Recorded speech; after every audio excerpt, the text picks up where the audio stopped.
Thrissur medical കോളേജിന് സമീപം പ്രവർത്തിക്കുന്ന ISI നെഞ്ചുരോഗ ആശുപത്രിയുടെ കെട്ടിടം തകർച്ച ഭീഷണിയിൽ. കെട്ടിടത്തിന്റെ മുകൾ ഭാഗം അടർന്ന നിലയിലാണ്. കോൺക്രീറ്റ് ഭാഗം അടർന്ന കമ്പി തെളിഞ്ഞു കാണാം. കാലപ്പഴക്കം ചെന്ന കെട്ടിടം, വിള്ളൽ വീണ ഭിത്തികൾ, കോൺക്രീറ്റ് പാളികൾ അടർന്ന് കമ്പി തെളിഞ്ഞ് മേൽക്കൂര.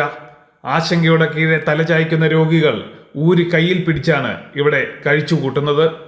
തൃശൂർ മെഡിക്കൽ കോളേജിന് സമീപം പ്രവർത്തിക്കുന്ന ISI നെഞ്ചുരോഗ ആശുപത്രിയാണ് അപകട ഭീഷണി ഉയർത്തുന്നത്. മേൽക്കൂരയുടെ സ്ലാബുകളിൽ പലയിടത്തും ചോർച്ച അനുഭവപ്പെടുന്നുണ്ട്. കെട്ടിടത്തിന്റെ സീലിംഗ് അടർന്നു വീഴുന്നത് ഇവിടെ പതിവ് സംഭവം. കെട്ടിടത്തിന്റെ മേൽക്കൂരയുടെ പകുതി ഭാഗം തകര ഷീറ്റ് മേഞ്ഞാണ് വർഷങ്ങളായി പ്രവർത്തിക്കുന്നത്.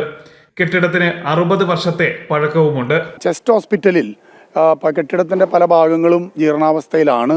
കോട്ടയം മെഡിക്കൽ കോളേജിൽ ഉണ്ടായതുപോലെയുള്ള സംഭവങ്ങൾ ഉണ്ടാകാതിരിക്കാൻ മുൻകരുതലുകൾ എടുക്കണമെന്നാണ് അവിടെ ബന്ധപ്പെട്ടവരോട് നമുക്ക് അഭ്യർത്ഥിക്കാനുള്ളത്.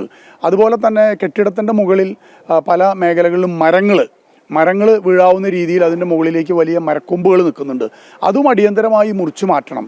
അല്ലാത്ത പക്ഷം അവിടെ രോഗികളും കൂട്ടിയിരിപ്പുകാരും ഒക്കെ ആ വഴിയിലൂടെ പോകുമ്പോൾ അല്ലെങ്കിൽ അവിടെ ഉള്ളവർക്കൊക്കെ വലിയ ബുദ്ധിമുട്ടുകളായിരിക്കും ഈ മരങ്ങളുടെ ചില്ലയോ മരമോ വീണാൽ. നെഞ്ചുരോഗത്തിനും ആയുർവേദ വിഭാഗത്തിനും കിടത്തി ചികിത്സയ്ക്കും ഡയാലിസിസ് സൗകര്യമുള്ള സംസ്ഥാനത്തെ ഏക ISI ആശുപത്രിയാണിത്.